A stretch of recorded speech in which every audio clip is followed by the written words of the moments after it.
tracts of the Soviet Union, the vehicles of those nations were mixed into German units.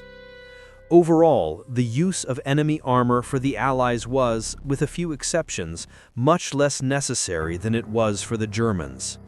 The rapid expansion of the German military early in the war, coupled with the slower initial expansion of German industry, led to thousands of Czech, French, and Soviet tanks and AFVs being incorporated into German divisions. This was made simpler by their early victories, as production facilities, military bases, and stocks of spare parts and ammunition were overrun and captured.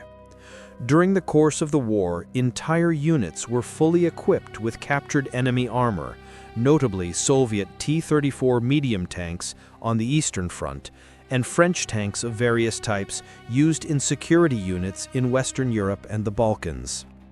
For the Allies, however, there was usually not only less need, but also less utility in using captured German tanks and other Axis vehicles.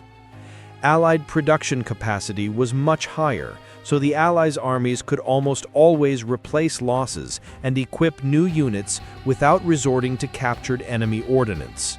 This also simplified logistical issues because the Allies never had to incorporate foreign spare parts and ammunition types through their supply pipelines. Because German factories did not fall into Allied hands until the end of the war, adopting the German vehicles that were captured simply did not make sense.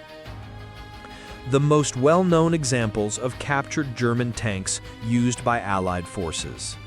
There were a few exceptions, however. In North Africa, the British Army, short of modern tanks of its own, used numbers of Italian tanks captured during the initial fighting.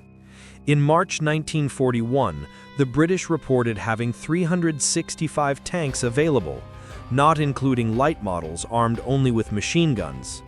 Of these, some 16%, or 60 tanks, were Italian medium models captured at Beta Fam.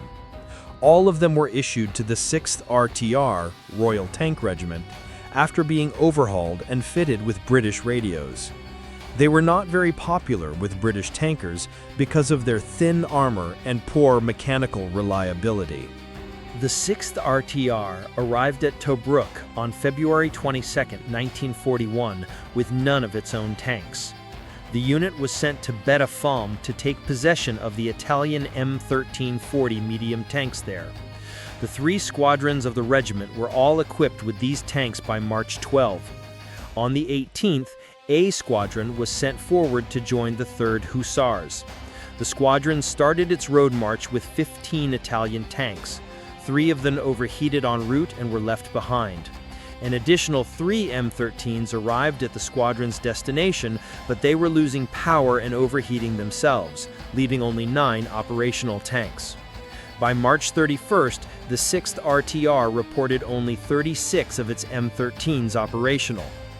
By April 5th, the regiment had lost so many of its Italian tanks that the decision was made to select the 9 best running ones and destroy the rest after taking anything usable off them.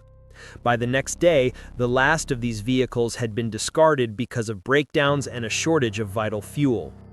It should be noted that some of the losses through breakdowns would probably have been fixable if the British had had access to a